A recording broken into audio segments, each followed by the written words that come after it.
Okay, yeah. Okay. Please start. So very good evening, all of you wonderful people, book lovers, readers with a critical eye, internationally acclaimed scholars, regular participants, and our very own Bengal Club Book Club members at the monthly smorgasbord of literary insights on a book we are exploring today. On our coming of age, this is our 21st month of our book club meet. We have a most alluring, keenly compelling piece of fiction that a father wrote for his son, Haroun and the Sea of Stories, by none other than Salman Rushdie for Zafar, his fourth book, and the one that was his response to the terrorizing fatwa thrust upon him by the diktat of Ayatollah Khomeini. I'm Dr. Julie Banerjee Mehta, conceptualizer, curator, anchor of the Bengal Club Book Club. On behalf of the president, Mr. Kunal Sen, the chair of our Bengal Club Library Subcommittee, Dr. Sundip Chatterjee, and my colleagues at our library subcommittee and the wonderful team, without which I could not do this with such pleasure. Mr. Gurudas Mitro, our techie wizard, Shebonti Sengupto, our librarian, such a voracious, rigorous scholar and reader. It gives me enormous pleasure in welcoming all of you and our distinguished guest for this evening, Dr. Abhishek Parui. The Bengal Club straddles some very interesting colonial and post-colonial history. It was founded in 1827 and is the oldest social club of Asia. One of its first presidents was Sir Charles Metcalfe. This was also the erstwhile residence of Sir Thomas Babington Macaulay when he was the law member of the Supreme Council between, I think it was 1834 and 1838. The brief video clip you will witness, first of all, and hopefully enjoy, of our club and its celebrated library was created recently by the chair of the library subcommittee, the renowned neurosurgeon, Dr. Sundip Chatterjee, dear friend from my youth, who is much more than a cutting-edge medical specialist. Mr. Gurudas, should we play the short video first?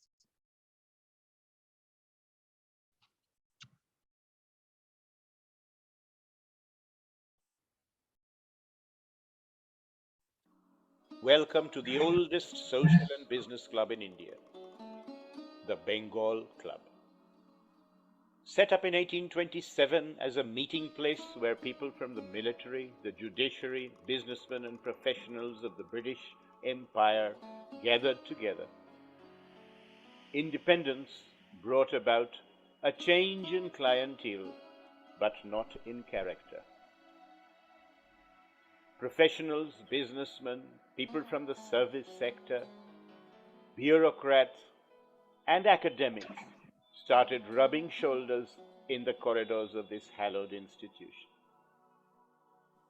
Welcome to the library of the Bengal Club, an institution within an institution. A veritable collection of books, the like of which you're unlikely to find anywhere else in the city, and indeed in this country. Recordings by famous speakers who have spoken here in the library, and a collection of books on any subject that you may want to look for. Gurudas, we can't see any images. It's stuck. Bengal Club members.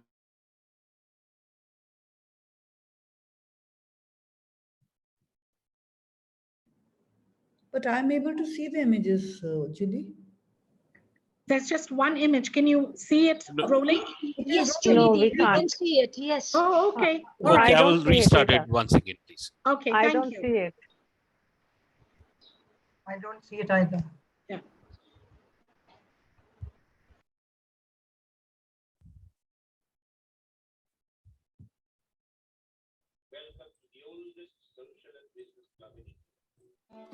The Bengal Club. Set up in 1827 as a meeting place where people from the military, the judiciary, businessmen, and professionals of the British Empire gathered together. Independence brought about a change in clientele, but not in character. Professionals, businessmen, people from the service sector, bureaucrats, and academics started rubbing shoulders in the corridors of this hallowed institution. Welcome to the library of the Bengal Club, an institution within an institution. A veritable collection of books, the like of which you're unlikely to find anywhere else in the city, and indeed in this country. Recordings by famous speakers who have spoken here in the library, and a collection of books on any subject that you may want to look for. Books by Nobel laureates, books by Bengal Club members, books on political science, philosophy, ethics and morality, food and drinks, sports and culture. Mention the subject and it's available here. There is also a small Wi-Fi corner where you can browse the internet in peace.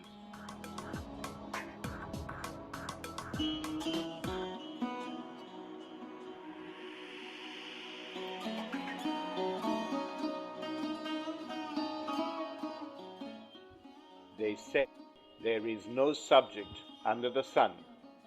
If you're looking for a book, you will find it on these shelves of the Library of the Bengal.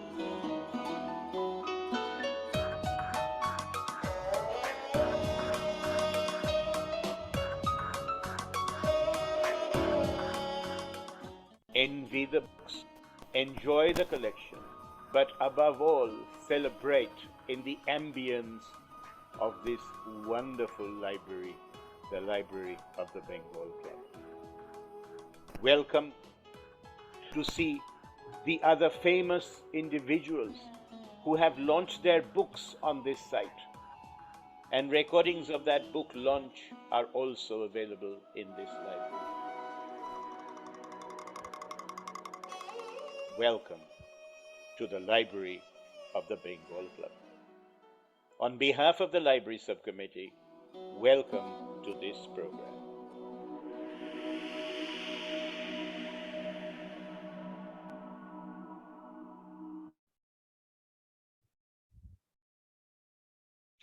So Gurudash, I think in keeping with our usual schedule, shall we just go through the images first of the PowerPoint that I've sent you?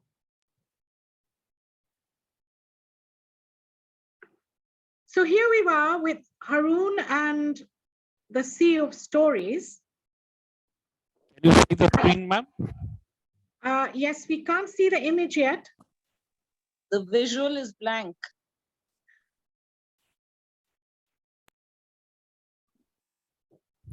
Now we can. Thank you, Gurudash. It's gone off the screen again.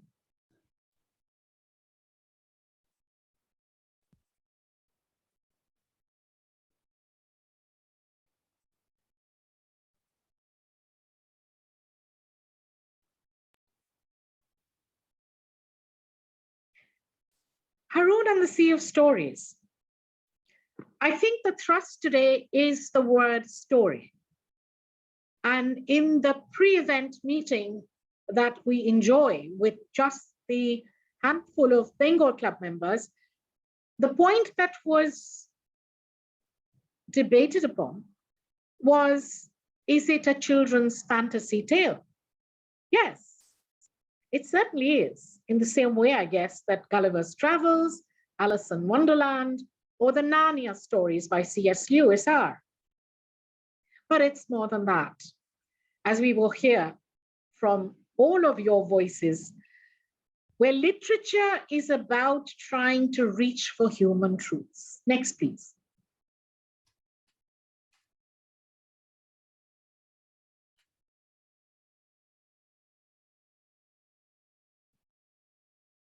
Next slide, please. Yeah, I've already given it, ma'am.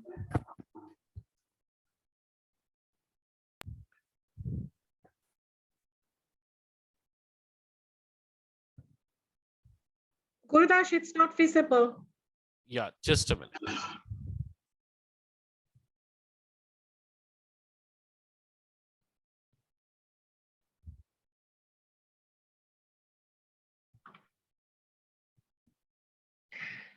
So just a quick recap. Salman Rushdie was born on June 19th, Midnight's Child, really. And his claim to fame was with the Booker Prize winning novel, Midnight's Children. Grimus, his first novel, bombed. And when Midnight's Children became an unprecedented success and won the Booker in 81, Booker of Bookers in 93, Best of the Booker in 2008, these special prizes were voted in by the public in honor of the prize's 25th and 40th anniversaries. Midnight's Children was made into a film by Deepa Mehta in 2012, and it was scripted by the author himself. Rushdie was knighted in 2007, an honor criticized expectedly by the Iranian government and Pakistan's parliament. He became an American citizen in 2016. Of the cachet of work that we see in front of us, whether it's Haroun and the Sea of Stories, The Moor's Last Sigh, The Golden House, The Ground Beneath Her Feet, Enchantress of Florence, Luca and Fury, Quixote, Joseph Anton, The Jaguar Smile, Step Across the Line, East-West Imaginary Homelands. Language is courage, is what Salman seems to highlight through all his works. The ability to conceive a thought, to speak it, and by doing so, to make it true. And that is where truth becomes a factor through telling stories. And fantasy becomes a way that the marginalized, that the ones at the fringes might talk back to the center, albeit tangentially. Next, please.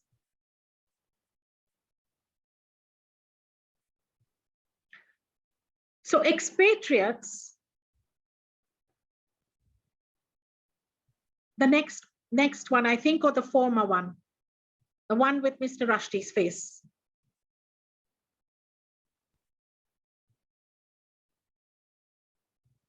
Thank you.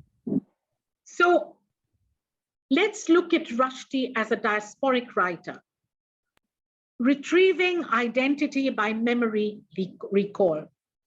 And this becomes very important as a diasporic writer because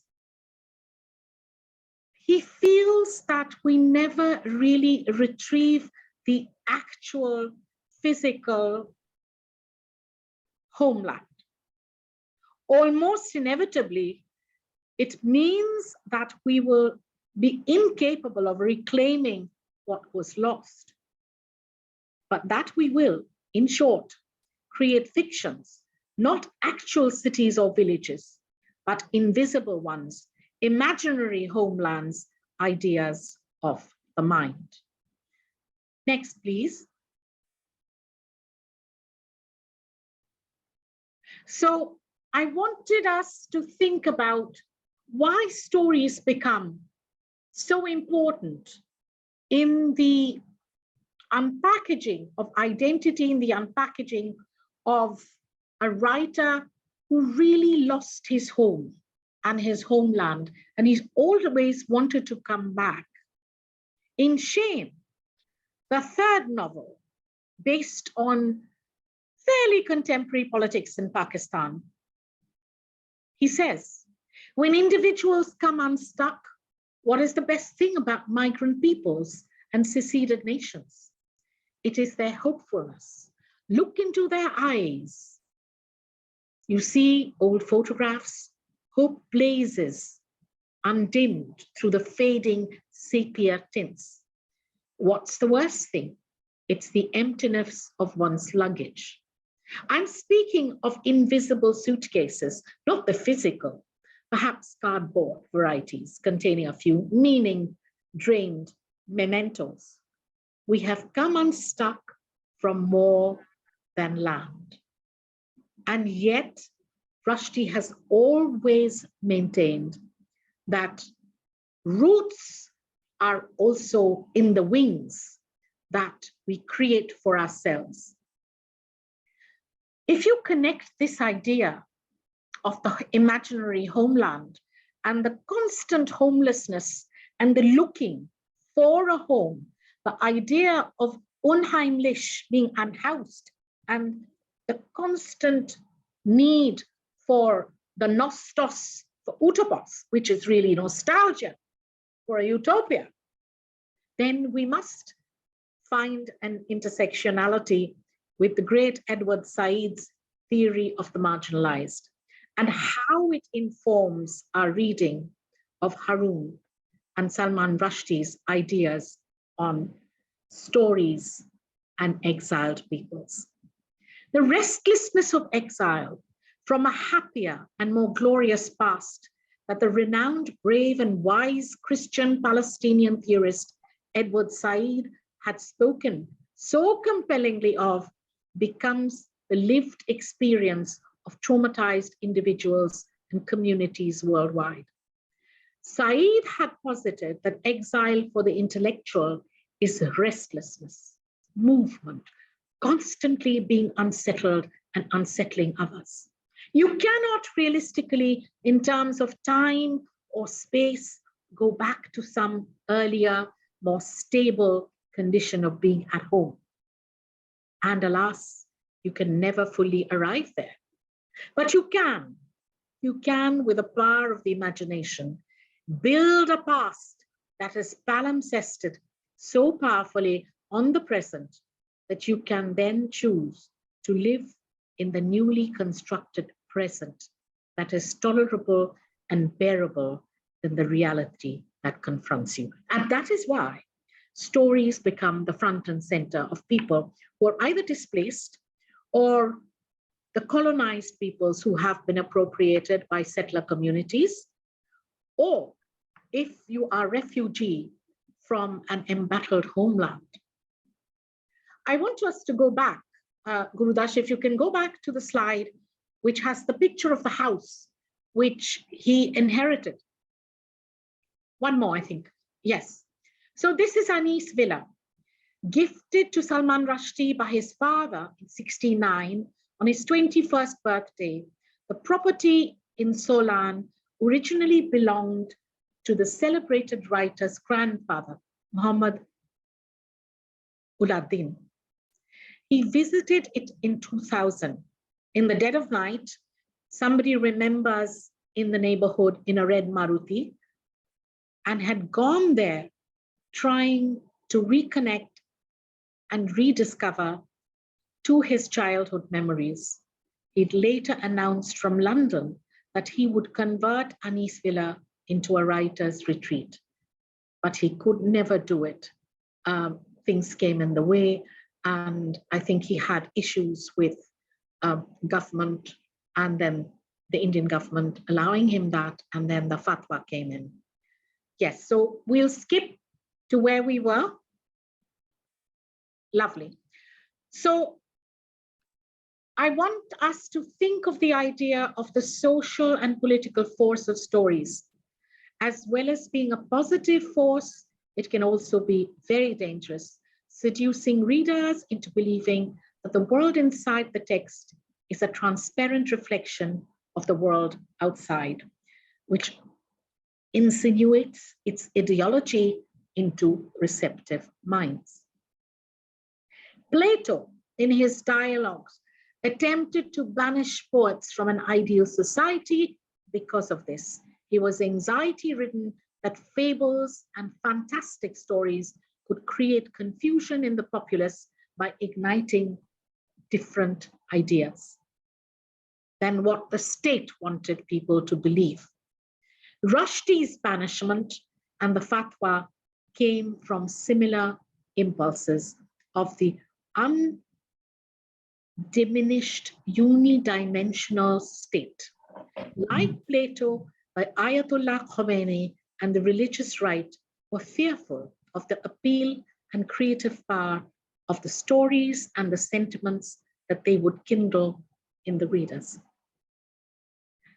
I leave you with one little thought in this PowerPoint, which has stayed with me since I think one of my first PhD seminars at the University of Toronto. Very privileged, we had Professor James Edward Chamberlain, J.E. Chamberlain, who taught and is a specialist on First Nations language, linguistics, literature.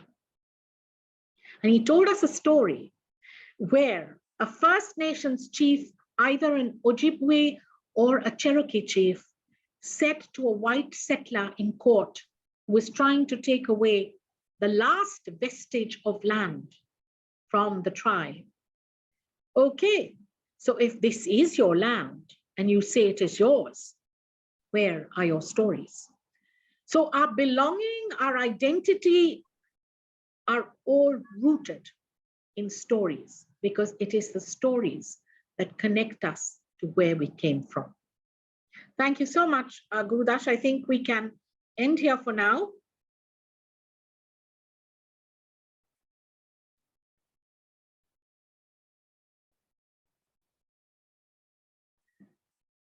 The oceans of the streams of story is made up of 1,000,000,001 different currents, each one a different color, weaving in and out of one another like a liquid tapestry of breathtaking complexity.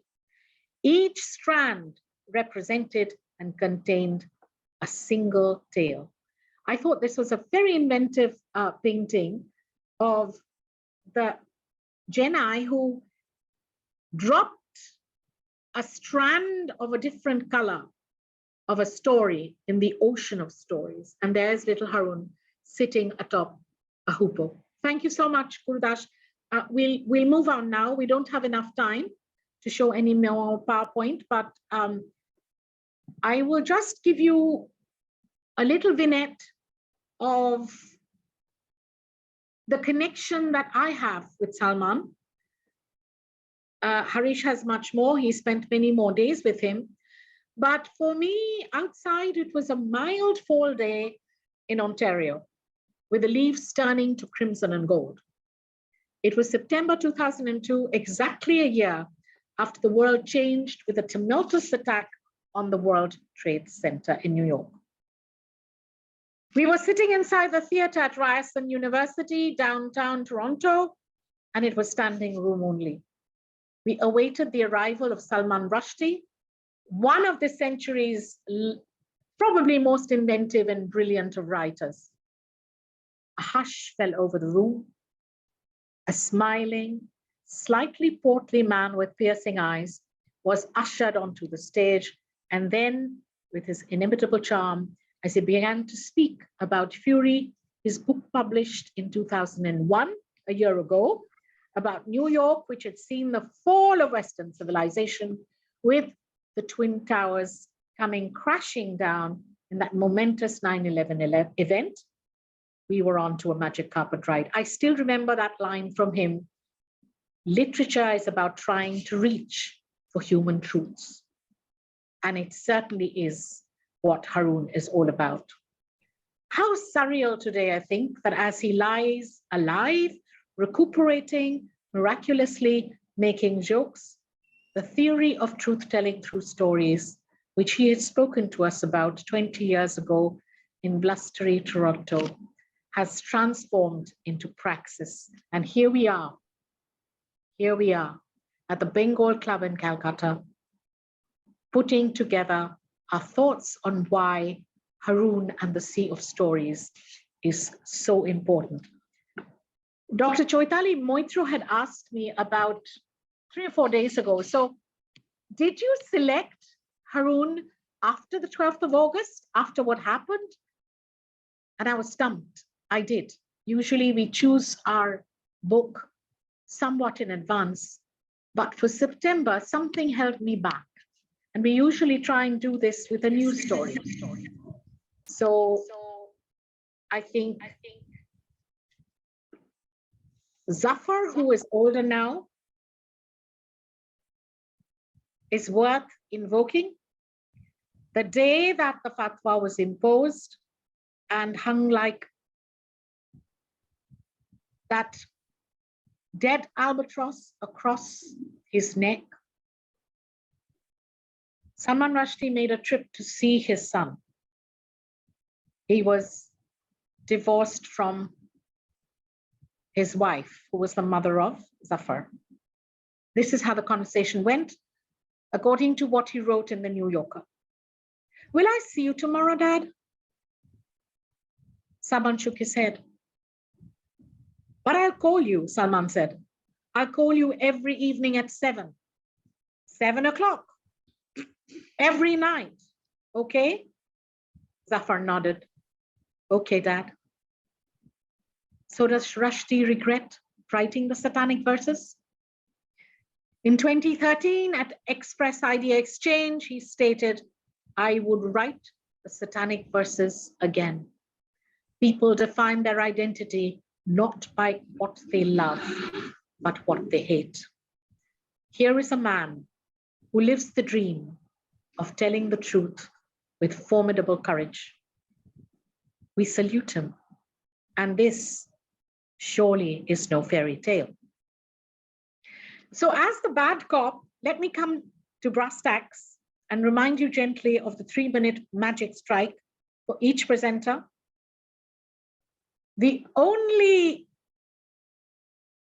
difference that will be practiced is with our distinguished speaker, responder today, the author, Professor Dr. Abhishek Parui, a Bengali from the multicultural riverside town of Haroun, who went to St. Thomas's School there, on to Presidency College before completing his doctoral degree at Durham University in the UK. He will speak about Rushdie's Haroun, a book he says is very close to his heart. With a deep understanding of interdisciplinary research, he straddles many worlds in academia. He works at IIT Madras, professor in English, and is principal investigator at the Center for Memory Studies, an interdisciplinary research center founded under the MHRD's Institute of Eminence. It's a scheme that was established in 2021. In the same year, he and his team founded the Indian Network for Memory Studies, the first national network for memory studies in Asia under the aegis of the International Memory Studies Association, MSA. Looking much forward, Abhishek, take it away. Well, thank you very much. It was such a pleasure listening to the introduction. And at the very outset, I thank Dr. Mehta and the Bengal Club, the Book Reading Club, for inviting me. It's a great honor for me to be here. And the only time I've been inside the Bengal Club was to have lunch with one of my very favorite teachers, Professor Sanjita Das Gupta, who I believe is a mutual friend in the club. So it's a great pleasure for me to be part of this. And like Dr. Mehta was saying, this is a novel that I engage with academically, but also as a reader, as a lover of literature, because I think at a very allegorical level, this novel is about novel writing. This is a fiction about the whole meta principle through which we create stories, through which we consume stories, through which we evolve through stories. And I'm going to take a quasi-academic take on this novel, because I'm sure there are some very elegant readers, and I won't risk embarrassing myself with my reading of this novel. But I'm just going to come at it very briefly from 3 positions. One, obviously, from the position of memory. Why is it an important novel? from the perspective of memory studies. Secondly, why is this a very important piece of art, I would say, not just a novel, but a piece of art, which engages with us research on empathy, right? So what is it about empathy that is important, and why this particular novel also teaches us empathy at several levels? And the third, of course, is the idea of storytelling, right? So why is it important for us to respect storytelling, not just as an artistic activity, but also as an evolutionary activity, right? Because I think it's fair to make.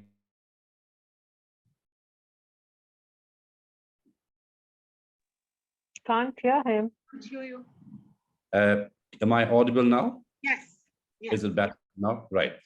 And of course, Rushdie himself, in his famous book, Joseph Anton, had wonderfully stated that we are the only animals who tell stories, right? We're able to tell stories. And by telling stories, we capture civilization, we capture cultures, we encode cultures, and we also help each other empathize, right? So I think this particular novel, Haroun and the Sea of Stories, at an allegorical level, is a story about storytelling, the necessity of storytelling, and what happens to storytelling in a totalitarian regime when voices are suppressed, when memory is lost, when identity is erased, right? And if you remember, I'm sure most of us here in this room have read this novel. You remember there's also memory loss in this particular novel. No one but remembers what is the name of the town in which Haroun, Rashid, Suraya, Mrs. Gupta, all of them dwell. And it's only in the end, when the memory comes back, do they remember what the name of the town was, which is symbolically enough and appropriately enough, Kahani, which is story, right? So I think this is just a beautiful piece of fiction. And I remember a conversation I had with my supervisor, Patricia Watt, in Durham, who told me that she read this novel many years ago, and she's obviously published in Rushdie extensively, but she's never written on this novel directly because she considers it to be too close to her heart. You know, it's something too purely beautiful and literary to be academically corrupted. Those were her words, which I think was beautiful in the sense how we cannot interpret this novel, but we can just enjoy it. So I think this novel, I think, speaks to us very strongly in our times. We're living in a world of post-truth. We're living in a world of totalitarianism where voices are suppressed, repressed. I think this is a very urgent reminder, this particular novel, about the necessity to hold on to what is essential for us as human beings, essential for us as a higher primate, as Homo sapiens. And I think I'll just conclude with this. I think along with calling ourselves Homo sapiens, we should also call ourselves as a primate as Homo ludens, man, the playful animal, right? We are a ludic animal. We have evolved through play, and we have formed cultures, we have formed stories, we have formed cinemas by our innate ability to be playful, to be ironical, to be metaphorical. So I think this novel is a metafiction about storytelling. It's a fiction about fiction. It's a story about stories. But I think it's at a very political, existential, cultural level. It is also a beautiful reminder, a poetic and lyrical reminder of how we have managed to evolve as animals and how we become a cultural species, of how we become where we are today, and why we must hold on to this against forces of fascism, forces of totalitarianism, forces of control and coercion. And let's just hold on to our kahanis, because each one of us is a kahani. We are all beautiful stories, aren't we? So thank you very much again for this wonderful invitation, Dr. Mehta, and I look forward to a long engagement with Bengal Club in the times to come. Thank you again. Appreciate the concision and the grace and the comprehension with which you have explicated, Haroun. I must say, in your stipulated time, makes me say salutations again and many thanks. And I'm sure with this launch of having this intersectionality with you and memory studies, we look forward to many happy associations and joint collaborations with yourself and Memory Studies Center at IIT Chennai. Thank you so much again. And I do understand it's a busy schedule. If you have to leave at some point, please feel free to do so. Thank you so much. Thank you very much. It's a pleasure. So Sana, all the way from Toronto, you're here. Lovely to see you. Are you going to speak or forever hold your peace? Sana, are you there?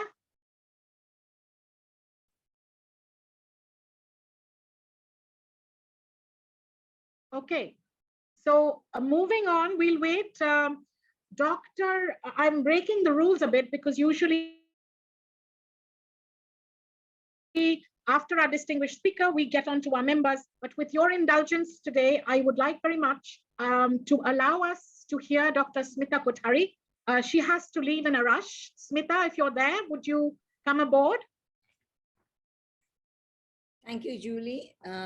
Dr. Mehta, I should say, in this very formal atmosphere we're today. I'm going to just speak to an article I just read in the New Yorker in the digital edition. The article should be in the print edition of September 5th. So it's just a couple of days earlier. And in the New Yorker, David Remnick, who is the editor of the New Yorker, writes about a case for Rushdie for a Nobel nomination. And he says in this issue, he says that since its founding, the Swedish Academy has given many a dubious literary award, and amongst its overlooked authors are Joyce, Tolstoy, who was nominated 16 times, but failed to garner a prize because the Academy took issue with his half rationalistic and half mystic spirit, whatever that means. Proust, Chekhov, Wharton, Woolf, Kafka, Musil, Brecht, Borges, Akhmatova, Rilke, Orwell, Twain, Baldwin, and the list goes on. Despite this folly, according to Remnick, the Nobel still remains an object of desire. Remnick argues that the Nobel Committee should correct its woeful record by standing up for the value it ought to champion. A case in point is a Nobel nomination for Rushdie this fall. In the mid-'80s, he goes on to say, Rushdie's masterpieces like Midnight's Children and Shame were translated in Persian, and the books were well received in Iran as an expression of anti-imperialism. Then everything changed on February 14th, 1989, when Ayatollah Khomeini condemned the satanic verses as blasphemous and issued a fatwa calling for Rushdie's head and putting a bounty on his head. A story we are all too familiar with. Rushdie spent the next decade or so hiding under protective custody and heavy guard thanks to the British government. It took the Swedish Academy 27 years, a period which booksellers in the US and Europe were firebombed and Rushdie's Japanese translator was murdered to condemn the fatwa as a serious violation of speech. Free speech is something the Swedish Academy has finally come to. Throughout this period, Rushdie has been a vanguard for free speech and has continued to write. His memoir, Joseph Anton, referenced here by Julie and our distinguished guest, is a fine testimonial of the ordeal he suffered, and yet he continues to champion the right for free speech. The recent attack on his life has left Rushdie seriously injured, and he has a long way to recovery. According to Remnick, Rushdie is not only a great literary artist, but is also an uncompromising defender of freedom and a symbol of resilience. The Swedish Academy has the opportunity, by answering the ugliness of a state-issued fatwa with the dignity of its highest award, to rebuke all the clerics, autocrats, and demagogues, including the ones in the US. As Remnick beautifully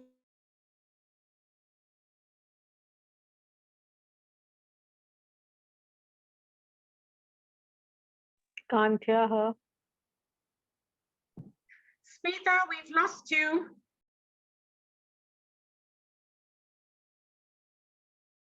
Yeah, I think she's off the radar. So because we have such a huge lineup, I think we get the picture from Dr. Kothari's presentation from the New Yorker, which is possibly the nomination for Salman Rushdie on the next list for the Nobel is a possibility. So with that, I would like very much to invite Professor Dr. Choitali Moitro from the Bengal Club to open the floor from our side. Choitali, go right ahead. Thanks, Julie. I got disconnected. So if I leave, Smita, we got the gist, and I think it's quite brilliant and very innovative that we have spoken about this from your side. And I think you make a great point today that there should be a response from the Nobel Committee, because he has been a beacon to the whole world of the freedom of expression. So thank you again, and have a lovely time. I'm going to be listening, but wandering about. Thank Yes. you. Bye. Bye-bye. Bye. Thank you, Smita. Yes, Choitali, looking forward. Go ahead. No. Thank you, Julie, for this wonderful introduction. And thanks to Professor Parui for that succinct understanding and presentation of Haroun.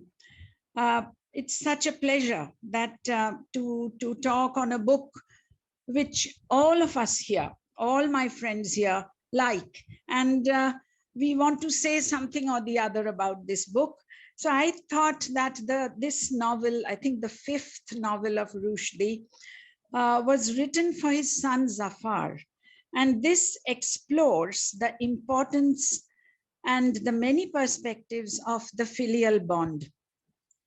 And in trying to do so, the reiterating, which would be themes like migration, rootlessness, and a pain to not to be able to sort of belong, that comes out. And apart from all these themes, take a new critical face, as we all know. For instance, new dimensions come up like transculturality, which we all know, where he talks about the chameleon sense of self. And as in the words of Richard Slimback, it's thinking outside the box of one's motherland. That is also, I thought that was also very interesting. And apart from this, there is the issue of cultural hybridism, which tries to maintain a sense of balance among practices which are, or customs or values of two or more different cultures. And I think it's from this particular bed that the necessity of constructing a new identity comes. And in this process, language becomes important. So the importance of language that we find in this novel, how magic realism, how an alternative reality is constructed, that helps to feel the readers, as just now Julie pointed out, the importance of truth, as you find in the book called Language of Truth by Rushdie. There is this famous line, let me quote, "Before there were books, there were stories." So not just the printed word is a part of identity, but more than that, what is suggested is also important. And finally, apart from creating a multi-dimensional understanding of power, politics, and the place of the individual, for which Rushdie is so well known. Sana Madam told us something very important, which is in our minds always, as to when we would hear the news of him getting the Nobel. So all this is there. And finally, let me sort of, please allow me to use an analogy which might make sense. If you look at the making of a freshwater pearl, there are stages. And if you ask Haroun where Haroun is, I would compare Haroun with a Basra pearl, because it's the most mature, because it is seen through the eyes of Haroun. Let us all remember the wonderful painting Julie showed us now, and try and sort of remember again what Rushdie keeps on saying, that truth is a battle more so now than ever. That keeps on asking more questions. That is where the book is sort of, that is how we should look at the book. Thank you. So evocative, so brilliantly put forward and very touching. I loved the way you brought out that filial connection, because Haroun, the only child of the Khalifas, blames himself for the breakup of his parents' marriage, Choitali, and his father's disability. You know, that the where he cannot speak anymore, cannot tell his stories. And in his efforts to restore Rashid's storytelling powers, Haroun manages to strap that water genie, if that picture you were talking about, which I found, who's come to cancel Rashid's story water supply. And finally, with the help of the genie and his friends, he restores his father's storytelling powers. And I think that is so special, because I think as children, we see it all around us. They do understand in their own way. When the family is dysfunctional. Thank you so much, Choitali. That was very touching, and I won't forget that very evocative phrase, you know, filial piety and the filial content of this story. Thank you. Harish, our resident historian, Harish, will you come in, Dr. Harish Mehta? Who's known Salman on a personal level and has some stories to tell. I don't know what he's going to speak about, but let's hear him anyway. Good evening, everyone, and thank you for having me here. You know, I met Salman Rushdie in 1984, just when Shame had come out, and he was in Bombay, and I'd gone to receive him because the magazine I used to work for, we'd awarded him the Gentleman of the Year award. And I remember one of the things he talked about a lot at the airport and on the drive from the airport Santa Cruz to the city was that about history, and that the problems caused by historical research for him were that the historical material became so much and so unwieldy that that for him the problem was how to kind of whittle it down, you know, to get rid of the history and retain just those bare bones that would lend themselves to a novel as opposed to a work of history. So, so this book that we are talking about today is on the face of it a book of contemporary history. It's a book of contemporary politics. It talks about the future of Kashmir, the question of Kashmir, and the land of the Gup, which is India, and the land of the Chup, which is Pakistan, democracy versus dictatorship, holding the future of Kashmir at ransom. So that's where the problem, I think it's a great novel. I mean, as far as the characters and the plot and the way Rushdie's inimitable writing style, which verges on storytelling and poetry, you know, nothing to take away from that. But the problem is the obviousness of Rushdie's story is its almost childlike view of this, that Kashmir's future held ransom by India and Pakistan, and they'd better get on with resolving the problem or Kashmir is sunk. So he doesn't have a third option for Kashmiris. You know, it's all about the big powers, the hegemonies being imposed from either side. So I'm not sure if it how the Kashmiris would react to it, whether they would appreciate the characterization of their country and their people as being perennially, eternally wedged between these two hungry powers. So these are questions for Rushdie. I mean, these are questions as a reader I raise, for which, of course, I have no answers. But I think there ought to have been a third exploration in this book of Kashmir and the Kashmiris, not being chup or gup, but being assertive in their own rights. So a third character, Mr. Jumpy or Mr. Plumpy, could then represent the voice of the Kashmiris. Thank you.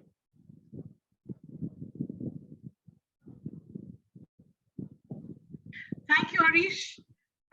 As always, on point and give us something quite unique with your insights. Thanks so much. I think I will call upon a Kashmiri and someone that we've grown to love, who also speaks truth. And I think it would be worth listening to Anju Munshi. Anju, go right ahead. Good evening, everybody. And it was fantastic listening to Harish and all others who spoke before him.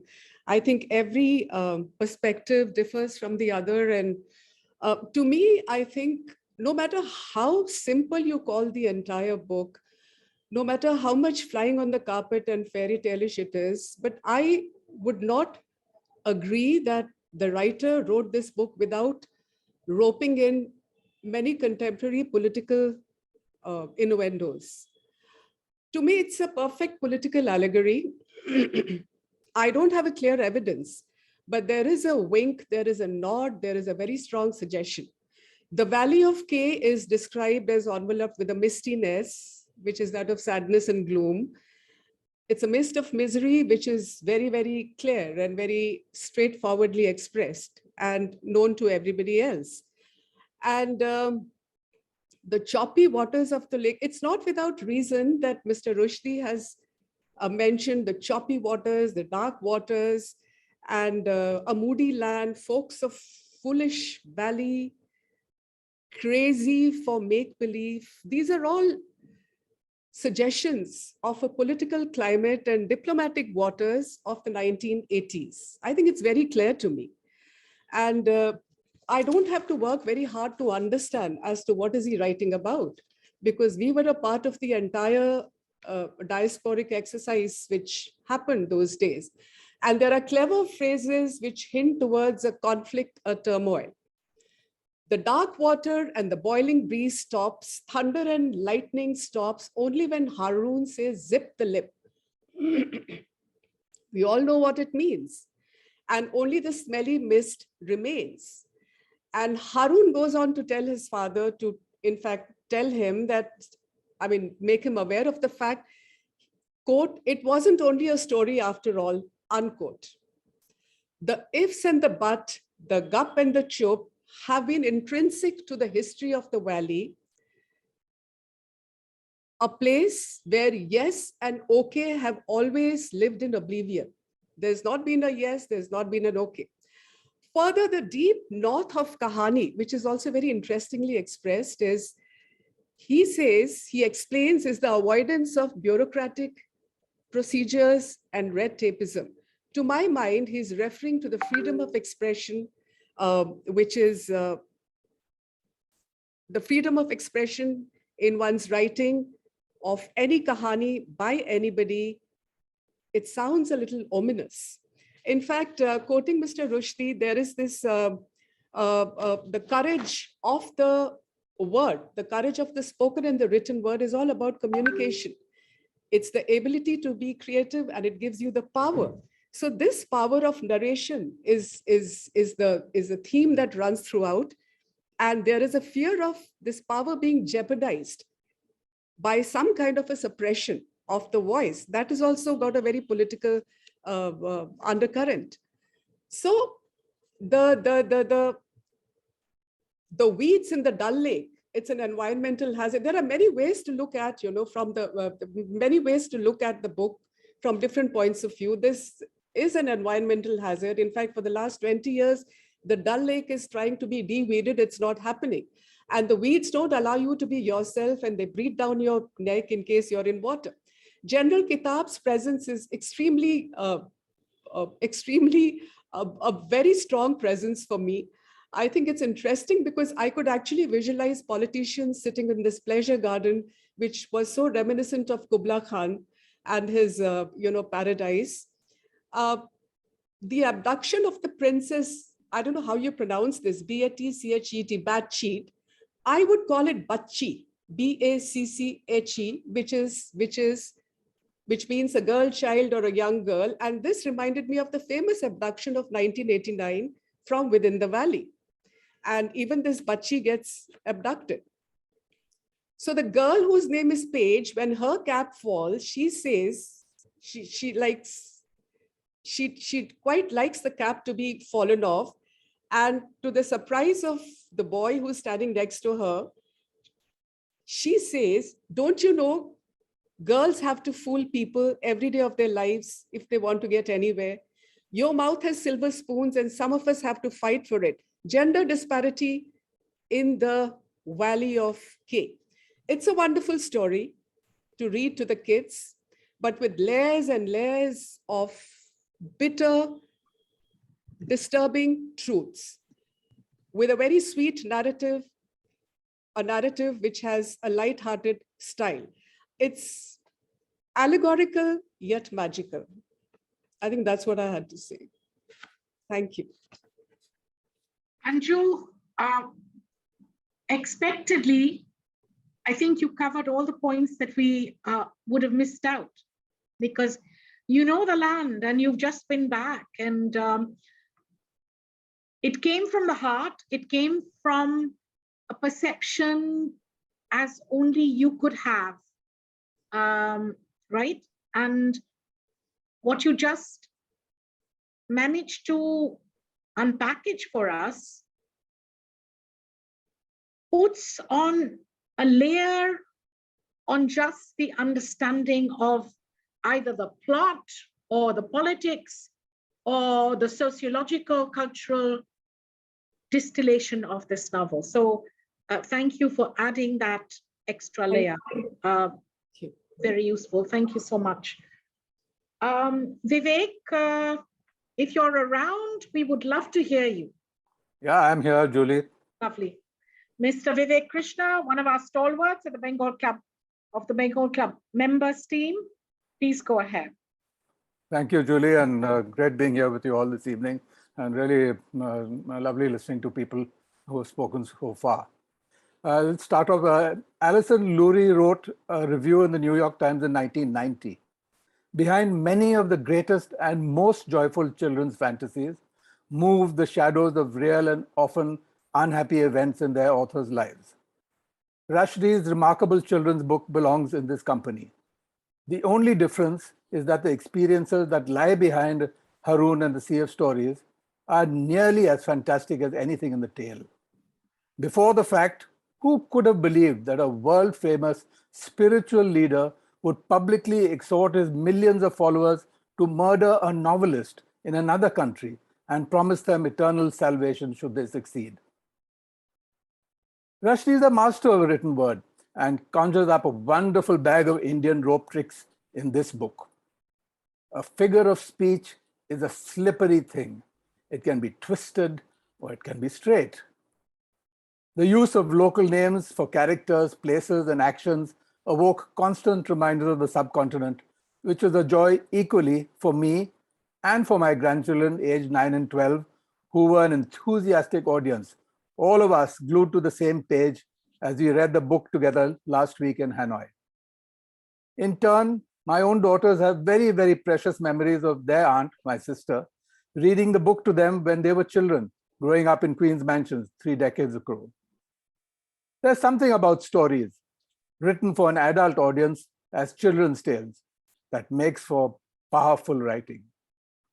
It forces concise, compressed telling and presents the simplicity of good versus bad and life having moral worth seem beautiful. Written with the mastery of Rushdie's craft, this concentration into a children's book reminds us of the process that can turn primordial forests into diamonds. Where do our stories really come from? Human beings are storytellers. Their stories live deep in us, stemming from our beliefs in the myths that we gathered as we swam out of Africa, across the world, and through time and space. The central symbol of the sea as a source for all the world's stories was pure genius, with its notion of the oceans being a repository for all the stories that have been imagined and told and retold. A story may not be factual, but it can be true. Using simple words, he discusses matters of grave relevance, like the freedom of speech and how easily freedoms can be curbed and perverted. It teaches us something about stories and about their importance. The novel is an allegory of the fight between the power of imagination and closed doors, light and shade, of repression when human beings succumb to the dark side. It is, in essence, an ageless fantasy, science fiction myth, with supercomputers, talking animals as robots, where story currents flow and mingle, when the noise of debate rules the roost, and silence steps in as a weapon to mute the inconvenient, where shadows become significant enough to disrupt our universe. There was a sad city, the saddest of all cities, a city so ruinously sad that it had forgotten its own name. Literature has power, so much power that it is feared by dictators. The novel is an allegory of the fight between the forces of freedom and repression. And Rushdie reminds the reader that all our hard-won freedoms can be used and abused. Anybody can tell stories if replied. Liars and cheats and crooks, for example. A single storyteller like Rashid Khalifa, the ocean of notions, is more dangerous to a tyrant than an army. What starts with stories ends with spying, says Khatam Shud. Stories make trouble. And then there's the delightful tipping of his hat to John Lennon. But there's only one grand comptroller. They are the eggheads. He is the walrus. Got it now? Understood? However, there was one note that I found jarring, which was the presentation of Princess Batcheet as an unattractive woman with a most unmusical voice, lacking taste and fashion sense. In it was a young woman with long, long hair, wearing a circlet of gold and singing, please excuse, the ugliest sounding song I have ever heard. In addition, her teeth, her nose. In closing, I quote from Amitav Ghosh in The Nutmeg's Curse. I do not need to be Bandanese to understand that what Gunung Abpi means to the islanders, just as I do not need to be Greek to be moved by the Iliad. It is empathy that makes it possible for humans to understand each other's stories. And this is why storytelling needs to be at the core of a global politics of vitality. Thank you. Thank you, Vivek. You speak to what I think I tried to project and what Tuitali opened the floor with for us. And the way I can sum it up is to think of one of Rushdie's own statements where he said, fairy tales are another door to the truth. So you've shown that so well, that the novel is an allegory in so many levels. Thank you for that, Vivek. So precise and compelling. Urmi Sinha, Urmi, are you here? Will you take the floor?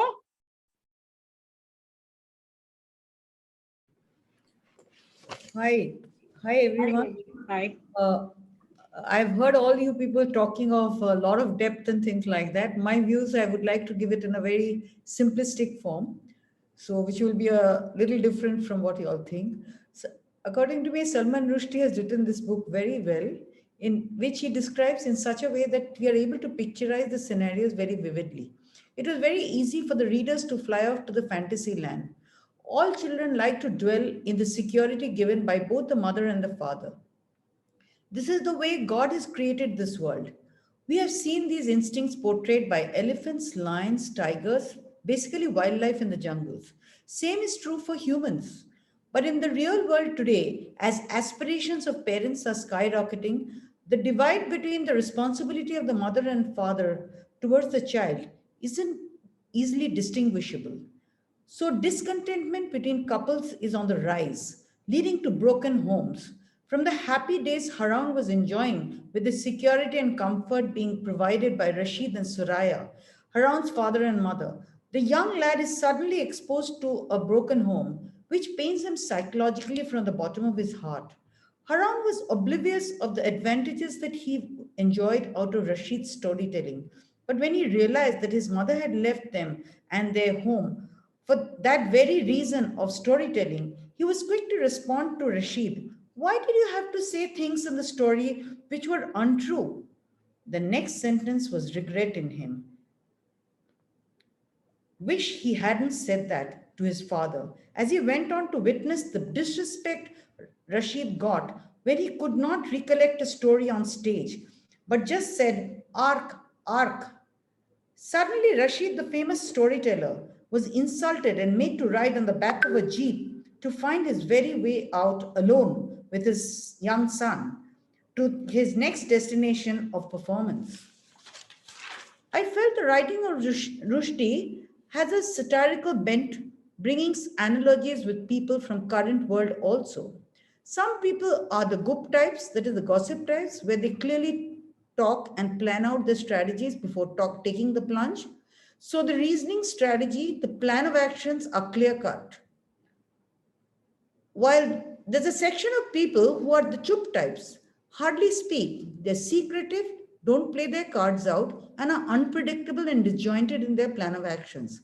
As I read the book, I could not help but get reminded of the Mahabharata and the war of the Kurukshetra, similar to the battlefield of the Baat Mat Karo, where the Gups, like the Pandavas, fought the Chups, who I felt were the Kauravas. Rashid, the storyteller, was relaying the story of the battlefield as expressed by Mudra through Abhinaya and gestures to Prince Bolo and General Kitab. This was very much alike the way in Mahabharata, Sanjay was giving the recount of the happenings of the war at Kurukshetra to blind King Dhritarashtra. Again, in this story, the Gups won because they were for the honest cause of cleaning the oceans with the streams of stories. Just as in the age old times, the Pandavas finally won as they traversed the honest path. To net it out, Rushdie concluded honesty and truth prevails from times immemorial and even now. After Haroun's dream broke and he woke up, when he woke up, when the author brought back Soraya, Haroun's mother, I think he wanted to bring back hope on every child from broken homes who reads this book. Maybe everything isn't lost, and like a fantasy story, even if their homes were getting broken, they would have hope to expect their parents back home together. Even today, many children having broken homes think, why does this have to happen to me? The child's life has to carry on, and also the ray of hope is the best medicine for the child to carry on in life towards his goals or his success. Also, usage of so many Hindustani names in this book shows Rushdie has deep Indian roots. He has added the meaning of the names used as an appendix at the end for Western readers to understand.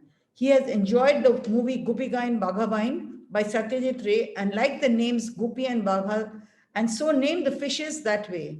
Quite simplistic and imaginative, but totally unrelated to the original movie by Ray. I enjoyed my read very much. Thank you. Urmi, it is really phenomenal how you speak to the issue of epistemology, which is language, how we learn from language, how words take us back. Thakumar Jhuli, the old stories that we hear and what we think later in life, how those stories come back to inform us of our own experiences, lived or heard or otherwise. I think you spoke, what you said spoke very directly to Vivek's as well as Choitali's idea about language. But you were specific, and it's amazing how we were discussing this the last time, I think 6 or 7 of us met, about how he knows so much about Bengali culture and Bengali language, Bengali names, and how he made Mr. Sengupta into the guy who stole his wife. So, I think there's a tangential sort of humor there, Yes. which is quite interesting. So thank you so much. And I will now call upon Anushya Pal. Hello, hello Hi, Anushya. everyone.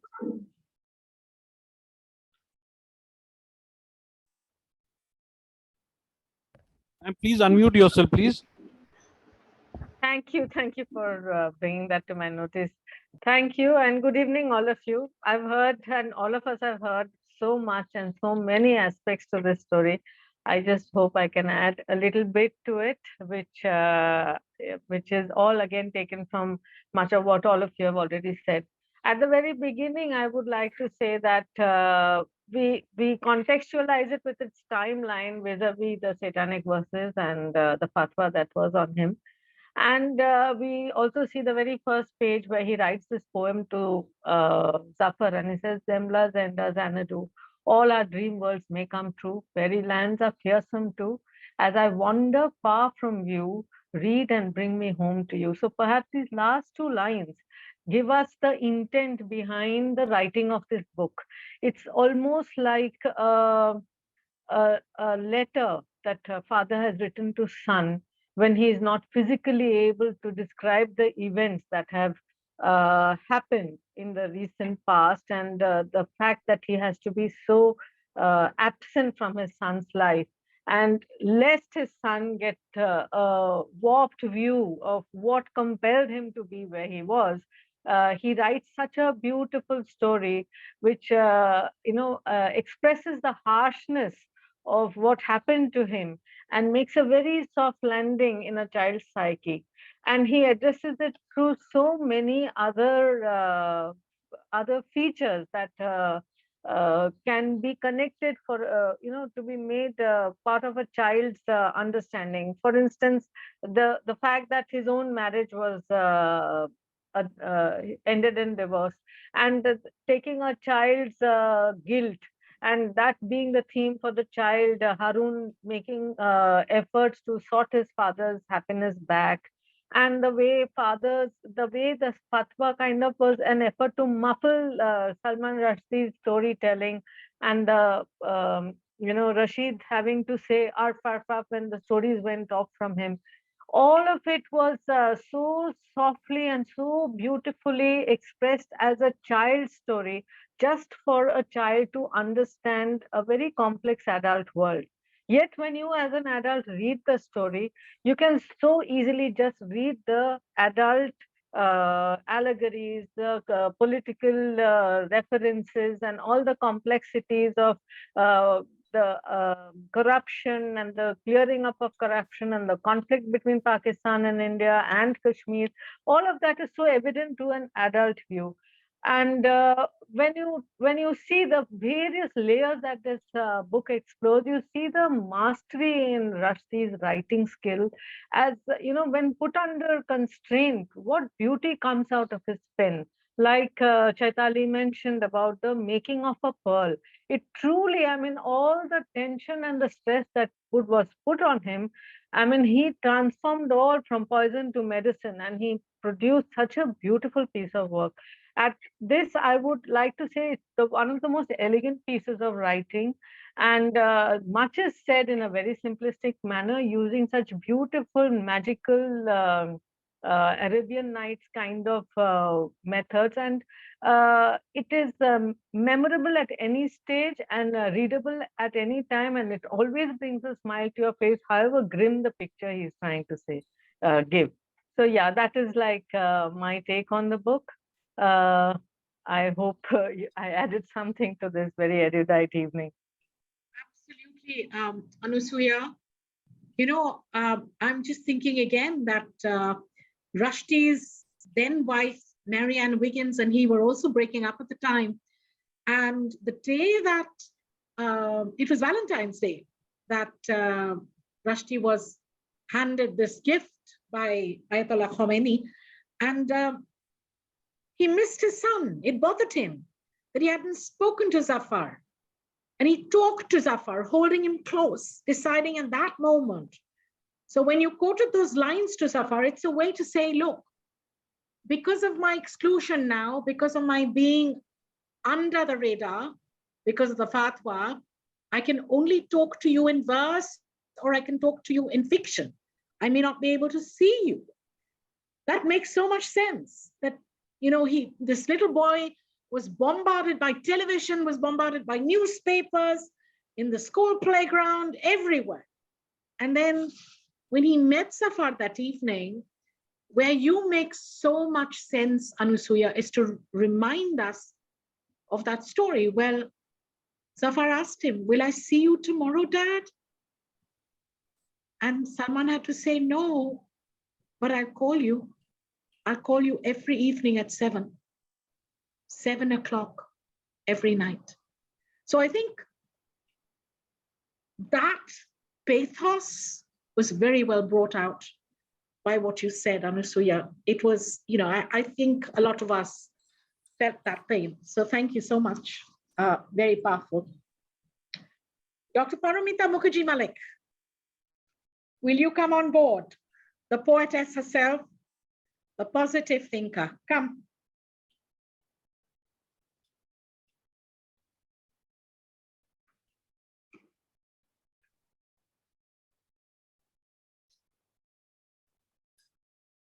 Paramita?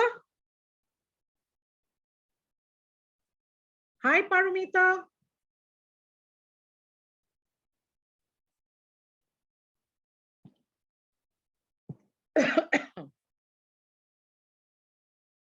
I don't seem to find her. Sangeeta? Sangeeta Kichlu, are you there?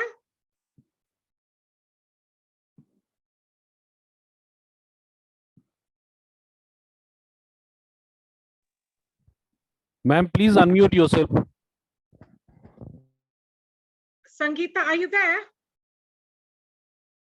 I think she just signed out, Julie. Okay. Hi, So- hi, Julie. Yeah, I was just getting. I'm so sorry, my connection just went. Sorry. Okay, never I'm so mind. sorry, yes. So I'm can so we have Sangeeta first? Because she has to go. Paramita, just hang in there. 1 minute. Sorry, I'll be very brief as I also have to rush for a meeting. But I think this story was like a rainbow. You know, it was so colorful and multidimensional and had so many aspects to it. And I remember telling Julie that next time, can we read a joyful book, please? And in fact, this was a very joyful book. It was joyful and painful all at once. The first aspect of the book was the simple, pure, magical fantasy. The imagery, the storyline, it's all about Haroun going from reality to Kahani land to bring back his father's storytelling abilities. All the visuals in between, everybody's talked about it, so I won't repeat it. It's so beautiful, especially the colorful ocean, which is a tapestry of color, and you just pick up these threads from the ocean and write your story the way you want to. So the imagery is just beautiful, and it reminded me of the magic carpet from the Arabian Nights or Peter Pan. So from the childlike perspective, it is simply beautiful. What the other thing which I was thinking, and maybe it's somewhat in line with what Anushka said, is that Rashid is actually perhaps impersonating Salman Rushdie and Haroun Zafar, because you know, Salman Rushdie was going to lose his. They were trying to silence him, and he would have become ark if they allowed him to silence him. And therefore, he's reaching out to his son to tell him that I'm not going to allow them to silence me, you know. So I saw that connection between Zafar and Salman Rushdie and Haroun and Rashid. And it was like his wife leaving him was equal to the fatwa. You know, it kind of silenced him. So I just drew a parallel there. What resonated with me is on the other side, the adult aspect of it. What resonated with me was my frequent visits to Iran. And I really saw the land of the truth and the land which issued the fatwa to Salman Rushdie. Iran was filled with educated people, erudite, vociferous educated people. And with the change of a regime, they were all silenced from a nation of guppies to a nation of chuppies, So I actually saw that because I started traveling to Iran just after the revolution, and you could see the frustration in people's homes. They were all modern educated people who were silenced by the Khomeini. They were, they were all living there. They were all under a fatwa. If they spoke, they were executed. So I actually saw that happen in Iran. So whilst I connect with Kashmir because of my husband's family, but for me, the Iranian aspect meant, sort of resonated with me more. Ultimately, what I saw was that this was a book of magical fantasy and harsh reality. And just like the fairy tale, which Salman Rushdie writes, that has once upon a time and ends with happily ever after, a nice beginning and an end. Ultimately, the King Kitab is victorious over Khatam Shud. So what he says is that freedom of speech will always win over censorship. And therefore we must never lose we must never give in and lose to the art of storytelling. That is all from my side. Thank you. Thank you, Sangeeta.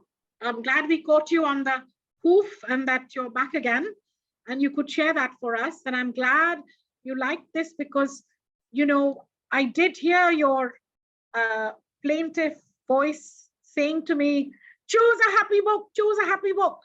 So this may not have been a happiest book, but I think, as you said, it was, it gave you the joy of life as well as, the reality.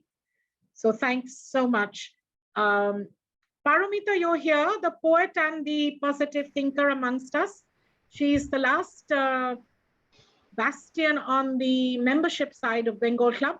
And then we move on to our esteemed guest speakers. We have many voices. So Paramita, looking forward to your presentation. Go ahead. Yes. Thank you, Julie Di. This is my father's book, one of the earlier editions of Haroun and of this book. So I was so happy to read this. And is the ocean of stories polluted? Indeed it is, because when we just read 2 pages of a book and try to kill a storyteller, I think the ocean of stories is polluted. Now let's come back to this book and unravel the magic of Salman Rushdie. I felt like all of you, I too felt like I was going back into the fairy tale. I've become a child and, the beautiful imaginations. And, I was getting somewhat, it reminded me of the nonsensical verses, the childlike imagination reminded me of Shukumar Rai and Satyajit Rai's writing. And then comes Gupi and Bagha. Now, again, the eternal pessimist that I am, the book attracted me from the very beginning. When Rushdie talks about the sad city where everything was melancholy, even though the skies were blue, I think that is, the skies were blue gives you hope. And I just love how Rushdie takes up known tales and uses them in his story, like Bolo, the wonderful lamb, Bolo, and the 40 thieves, etc., etc. And in the guise of a fairy tale, he has a very strong metaphoric, hard-hitting story where he thinks that, he talks about Bezuban. Bezuban is a gigantic idol curved out of black ice and stands at the heart of Khatam Shud's fortress palace, the citadel of Chup, and the idol has no tongue. So how he metaphorically says that when you cannot speak, it's like Khatam Shud. Again, I like the way the author deals with pollution of the ocean of stories, a parallel to the pollution of the oceans. And again, Anju took up Dal Lake and how it has to be de-weeded. In a very, very subtle way, he also talks about discrimination against women, like where blabbermouth as a girl disguised as a boy. Otherwise, she wouldn't be allowed to be a page. So, and again, such great truths about society where mudra gestures to conclude that chupwalas cannot even trust their own shadow. This was really hard hitting. Nowadays, we cannot truly, many of us cannot, trust our own shadow. And I think Anju was talking about Bathcheet. Yes, I think he had made Bathcheet, he wanted to say how gossip is ugly. So he has portrayed Bathcheet as ugly. So it was a lovely read, lovely story, and I thoroughly enjoyed the story. Thank you, Julie D, and good evening, all of you. Thank you, Paravita. You do, you paint in words and you paint in pictures too. So I think you've got the essence of what the story does to us on so many levels of synesthesia, the sight, the sound, the taste of what the stories are about. And that's why I think the color issue which you bring out brings about an intersection with language and color as well. The cinematic devices he uses, the invocations of Shotojit Ray, and the admixture of cultures, the chup and the gup, all of that is the mélange, and we know him as the chutnification master of chutnification. So you brought that out really well. Thanks so much. All right, moving on now to our eminent guest speakers. 3 minutes, please. We have a huge lineup. There are a dozen people who we love to hear. We start with Dr. Jean Carroll Ewart joining us from Florida. There's a picture of Goa behind her, so she feels she is with us in India. How sweet is that? Thank you. Dr. Jean Carroll Ewart. The other reason I put that up there was I was thinking about seas of stories and how many great stories have come to us out of India and Pakistan. And I was also thinking as I read, and I was rereading the book, I remember reading it first to my daughter when she was in grade school. And then we were reading it as children's fiction. And this time I was reading it as metafiction. And I was thinking how many people have bathed in the sea of stories along with Salman Rushdie, and specifically because this came, of course, right at the time that Rushdie was attacked, how many people bathed with him in the sea of stories from exile. And specifically, I was thinking of Jorge Luis Borges, who spent many, many years outside of Argentina because of the hostility of the regime there, and Pablo Neruda and Vladimir Nabokov, who went into permanent exile from Russia, and how the great nostalgia for a homeland, which they had to then imagine, informed everything that they did. And then I thought how much Rushdie, at the moment in his life when he must have felt that he was most alone, most exiled, most endangered, most separated, how the community of writers joined him in the sea of stories and enveloped him and held him in the light and kept him safe and encouraged him in exile and spirited him around many places around the world, in the UK, in Canada, in the United States. And I'm keeping this very brief because I had much longer remarks, but I see that we are so running out of time. But I kept thinking about how he must have felt as he wrote this, encouraged and uplifted by his companions, many of them also in exile, and many of them not yet in exile, but maybe not feeling safe in their homelands, but who yet risked also to keep him safe. And I read it this time with a different eye than when I read it with my child when she was very young. She's now 19 in her first year of college in Florida, a place that's becoming increasingly hostile to academics and to intellectuals. And when I read it this time, I saw how we are all in the kind of danger that faced Rushdie, not under fatwa, not for our lives, but for our livelihoods. And so it was a different experience, and I think I enjoyed it on a richer and deeper level this time. Thank you. Beautifully said, Jean, and the way you evoked Neruda, Nabokov, Borges. I was just thinking when you talked about the Indian and the Pakistani writers, 95% of them are diasporic. Whether you're thinking Jhumpa Lahiri, whether you're thinking Vikram Seth, whoever you're thinking of, the Asian contingent of Booker Prize winners, Nobel Prize winners from Trinidad, the whole V.S. Naipaul lot, it's incredible. It is, I think, a way to look at the homeland with a lot of longing and desire. And that's why I feel that I also, like you, read Salman Rushdie very much through the eyes of Edward Said, what it is to be an exile. So thank you so much for that. Really, really moving. Dr. Shutanuka Ghosh Roy, if you're here, we'd love to hear from you, Professor.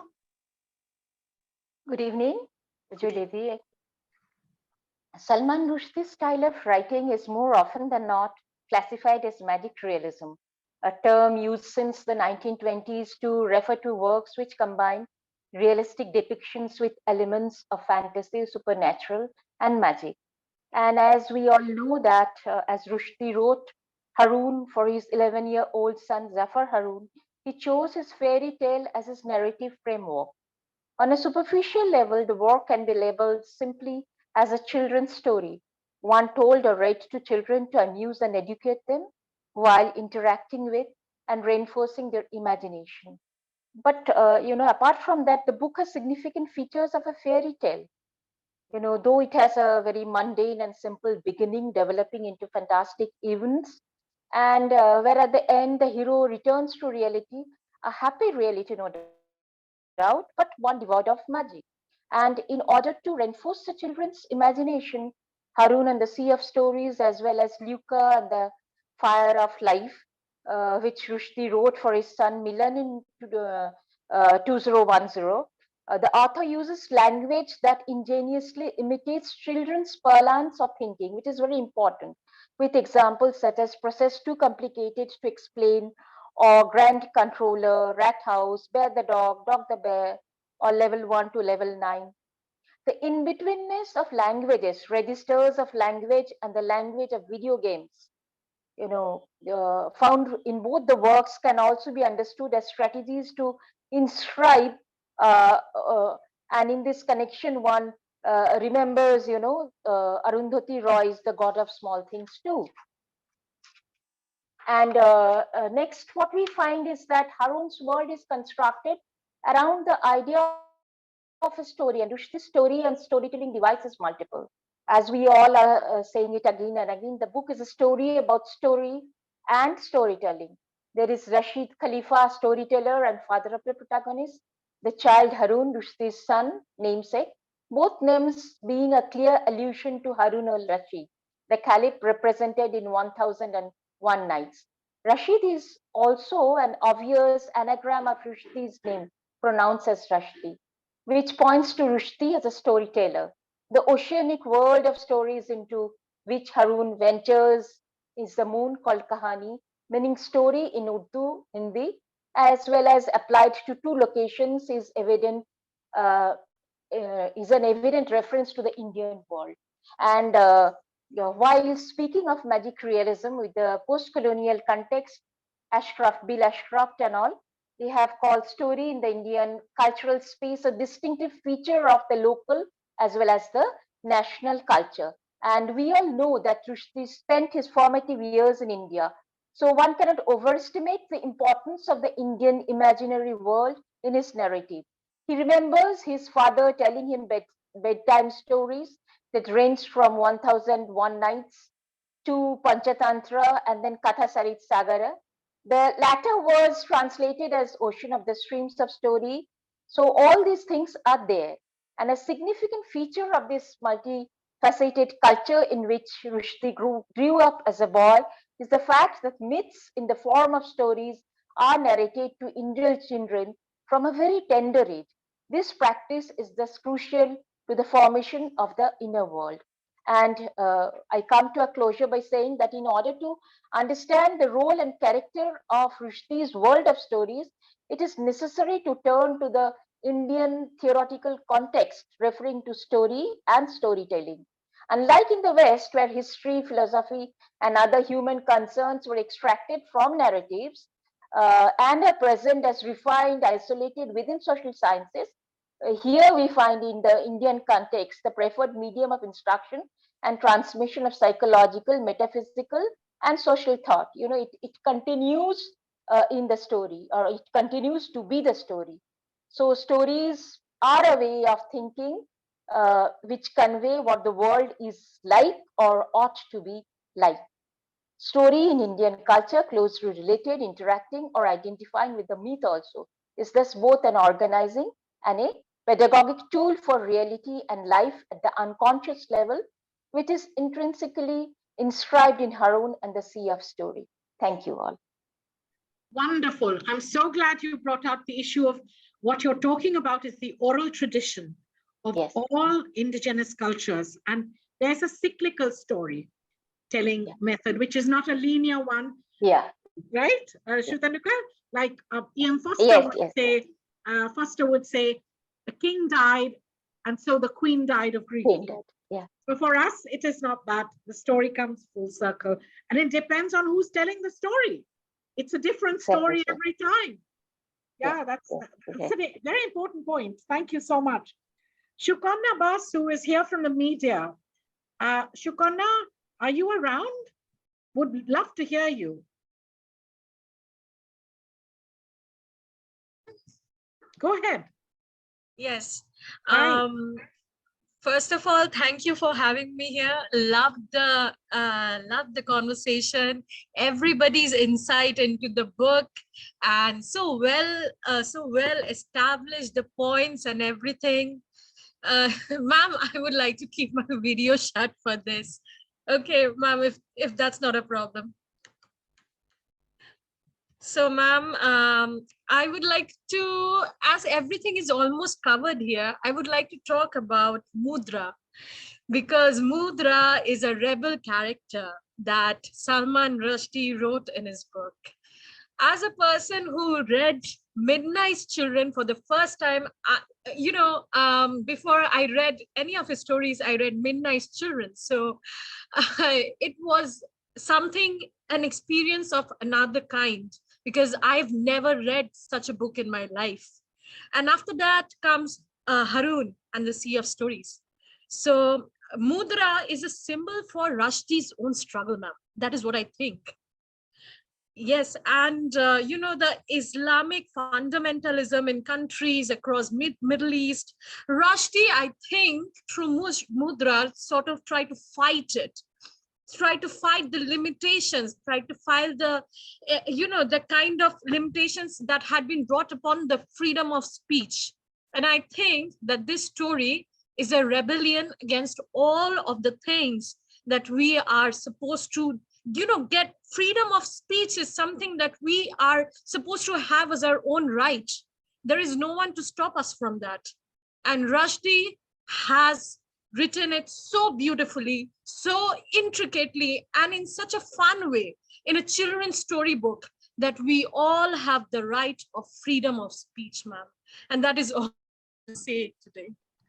I think that's the core. You've distilled the core of Rushdie, and all the theorists put together wouldn't be able to make a clearer assumption of what Rushdie is trying to do. As all great writers, whether you're talking about Anna Akhmetova in the Stalinist rule, whether you're talking about Borges or any of the others who were interred or incarcerated, Mudra becomes an element of subterfuge. You're quite right. And the stories become a method to talk back to power. And that is what magical realism is in Rushdie's hands. It's a magic wand. Thank you, Sukanya. Thank you. Thank you so much. Thank you, ma'am. Mr. Vinod Pillai always has a refreshing new angle. Can we hear your views, please? Hello, Julie, and hello, everyone.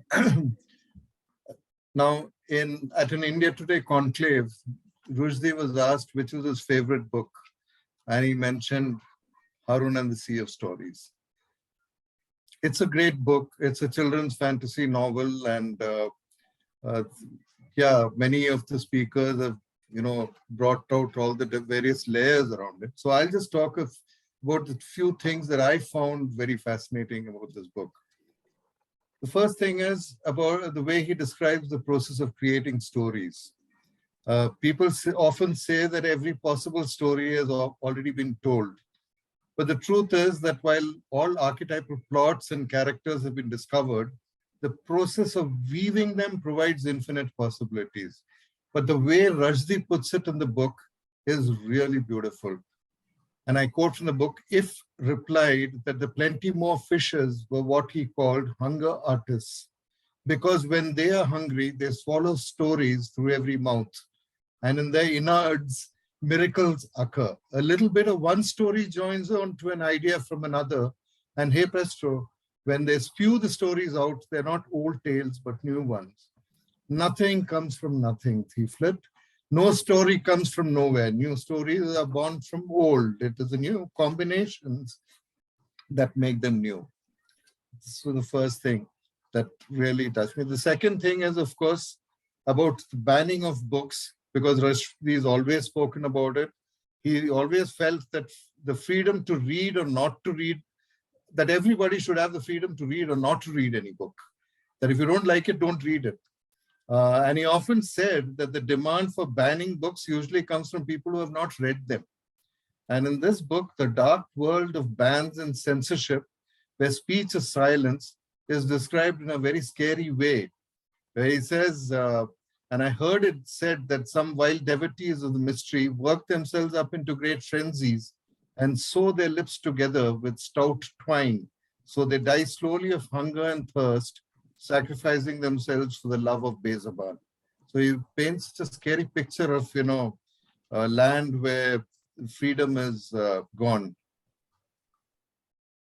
After that, the other thing that I liked is he talks about why these bans happen, why all this problem with stories. So Haroun asks, "But why do you hate stories so much?" Haroun blurted, feeling stunned, "Stories are fun." "The world, however, is not for fun," Khatam Shud replied. "The world is for controlling." "Which world?" Haroun made himself ask. "Your world, my world, all worlds," came the reply. "They're all there to be ruled. And inside every single story, inside every stream in the ocean, there lies a world, a story world that I cannot rule at all. And that is the reason why." So it becomes very clear that apart from all these other religious or moralistic reasons that are given, it's finally a question of power. And later he goes on, I mean, there's a lot in the book. When he explains the strategy to destroy stories by synthesizing anti-stories, then, it reminds me of authoritarian regimes, the way they resort to counter-narratives, propaganda, and falsified history to ward off the perceived threat of, dangers of free speech. That was also very beautiful. And in the end, of course, he says that if all these things don't work, he will also make that permanent solution, which is a plug that can plug the wellspring, the source of stories altogether. So I found a lot of, I like the book on many counts, but the way he talks about storytelling, and that was something that really fascinated me. I'll keep it brief and I'll stop here. Thanks a lot for the opportunity. It's always a pleasure, and you're so erudite. It's always deeply thought out what you're saying. So it's thought-provoking and thoughtful, and you've melded together. It's very academic, actually. What you're talking about is the process of how writers think through how to tell a story which has been told before.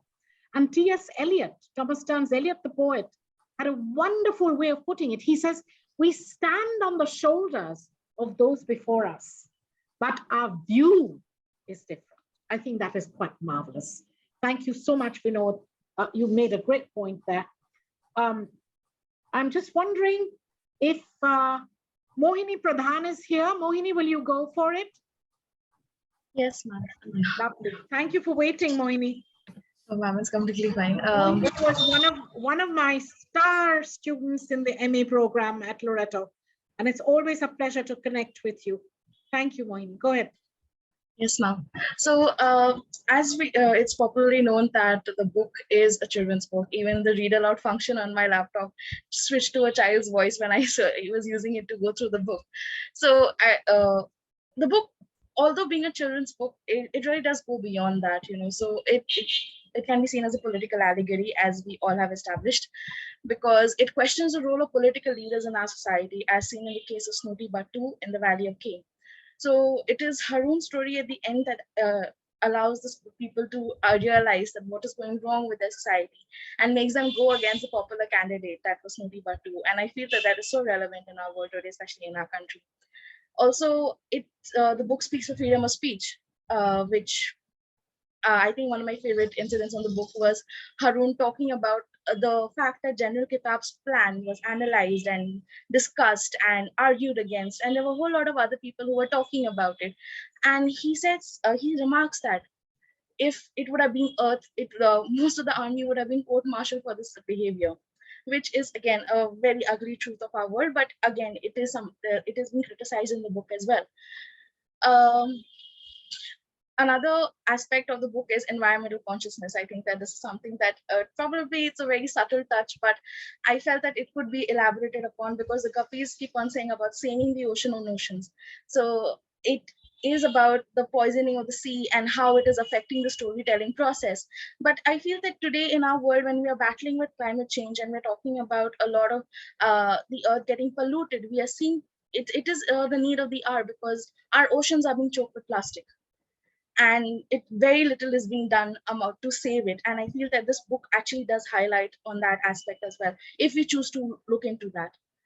Then another favorite aspect of mine was the depiction of blabbermouth, because although it was a very Shakespearean touch where a woman had to cross-dress in order to get a job as a page, but we see that there's a struggle of many women worldwide where they're struggling to achieve the equality that is still lacking in our world between the two genders, or the different genders.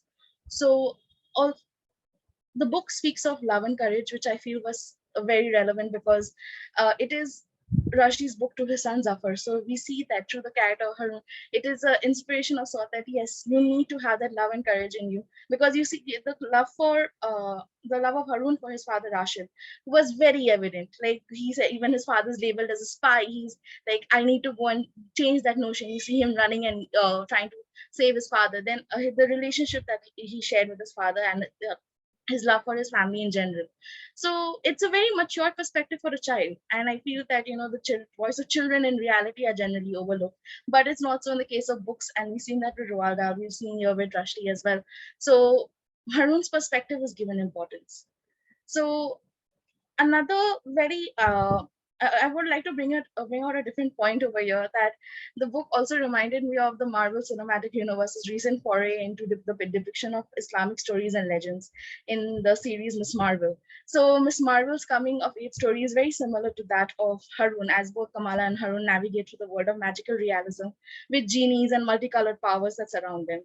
So both the stories are connected with colonialism and post-colonialism, which go beyond the conventional depictions of Islamic cultures of the West, the Western depictions of Islamic culture, and makes it more accessible to the rest of the world.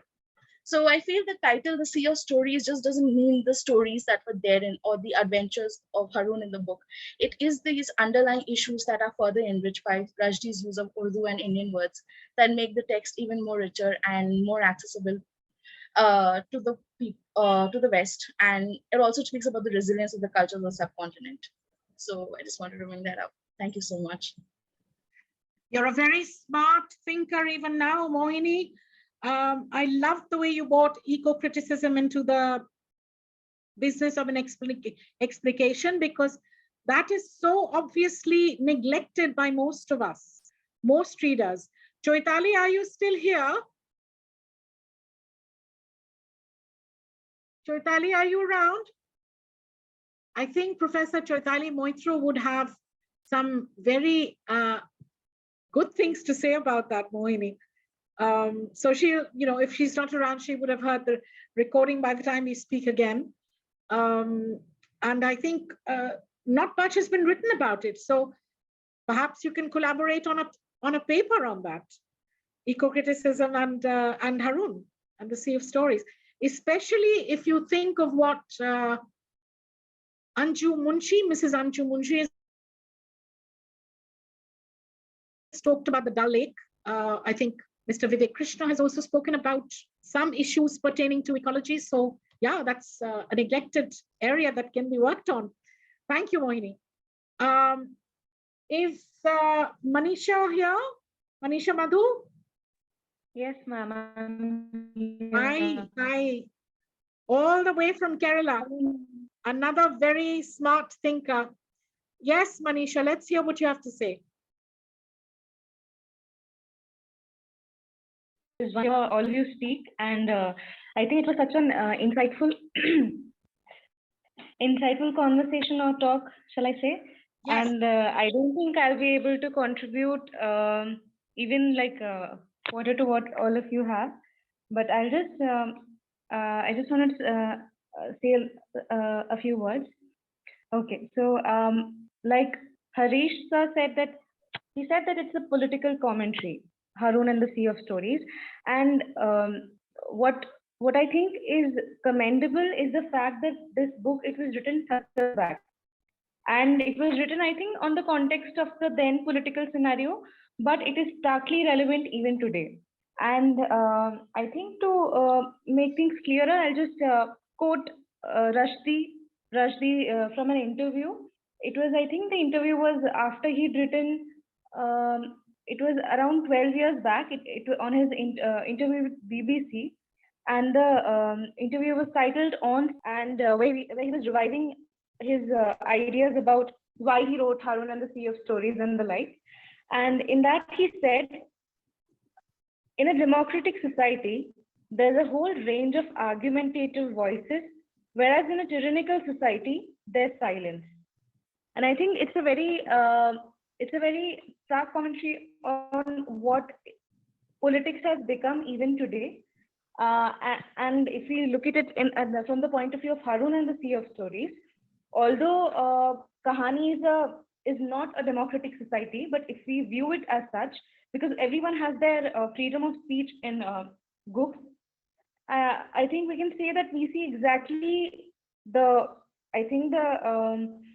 code that describes a democratic society is very much applicable in Kahani, because we see that the people of Cook, be it Prince Bolo or be it the water genie, Blabbermouth the page, or be it Bud the Hoopoe, all have put their arguments and their opinions, and they have the freedom to do that without being and they don't have to be scared of an authority.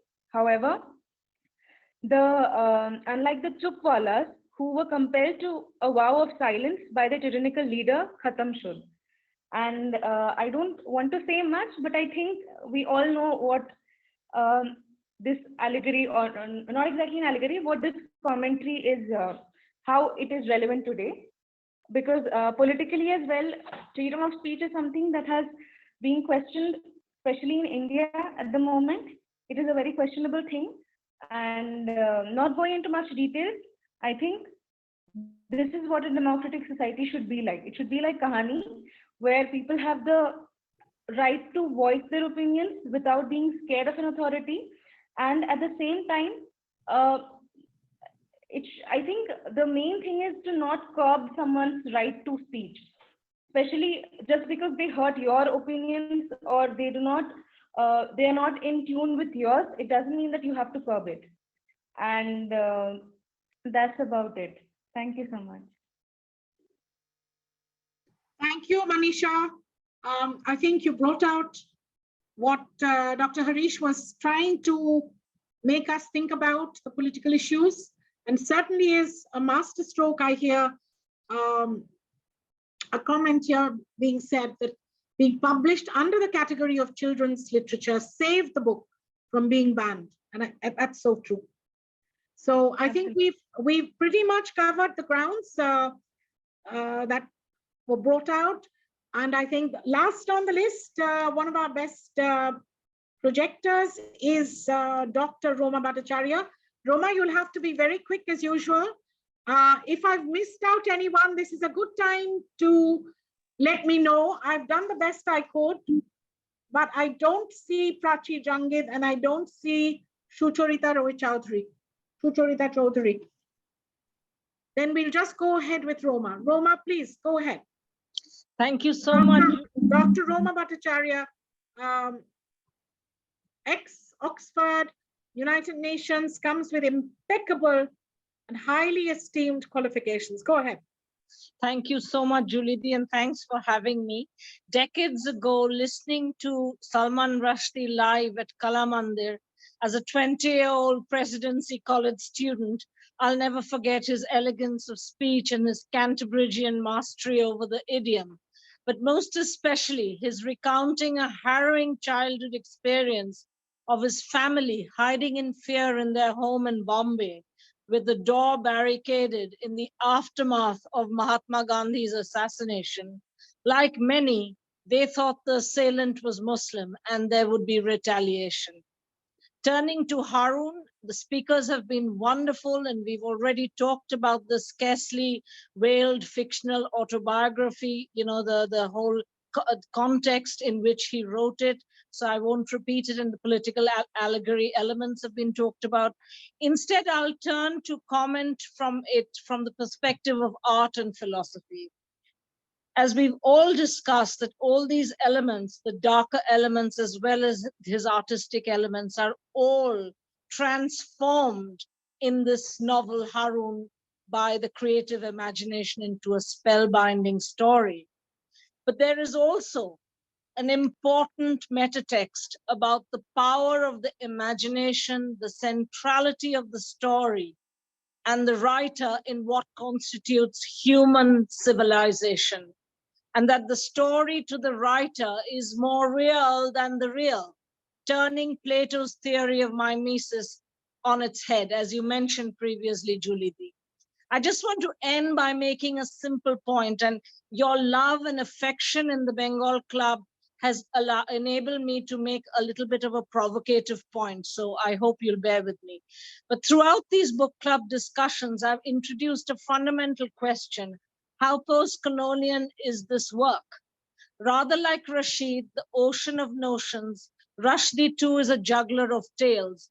We all know he draws on a myriad literary influences: Wizard of Oz, Lord of the Rings, Alice in Wonderland, 1001 Nights, Guppy Gain Bhagavan, Gogol, Kafka, and the magical realism of Mario Vargas Llosa. Rather like Emperor Akbar, who tried to develop a world religion that synthesized different strands, Rushdie here tries to combine Eastern and Western social imaginaries, including at the level of language, kahani, khatam, shud, etc. His way philosophically is not either or, but to rise above binaries.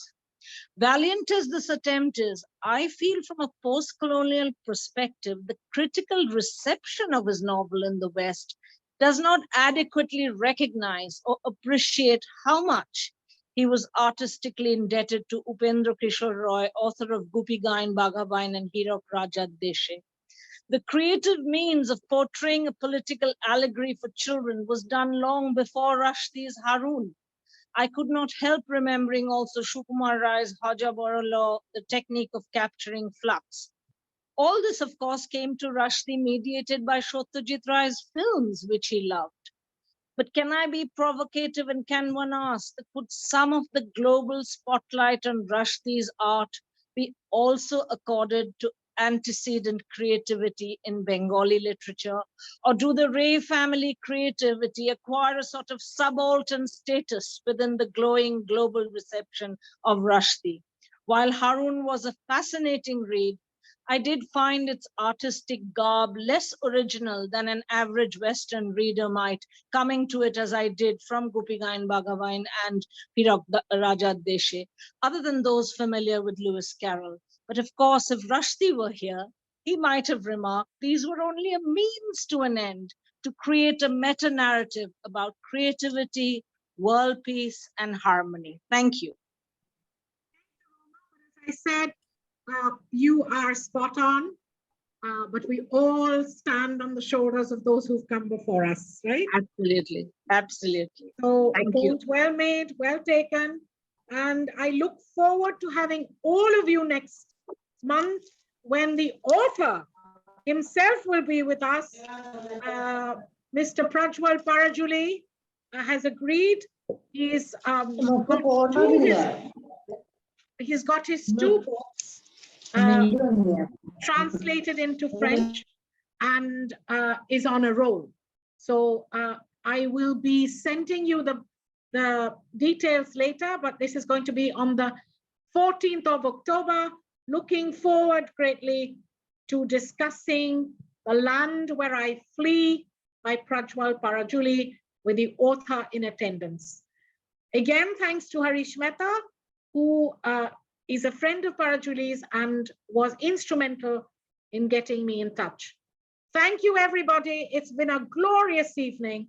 21st month birthday. Just be there. And all of you are just wonderful. Thank you so much. Thank you for a scintillating evening. Thank you, Julie. Thank you so much. Thank you all of you. Have a wonderful evening. Thank you very Julie. much Thank and you good so night. much. Thank you. Thank you. And good Good night, night, everybody. Thank you, Julie. Thank you. Thank you for being here.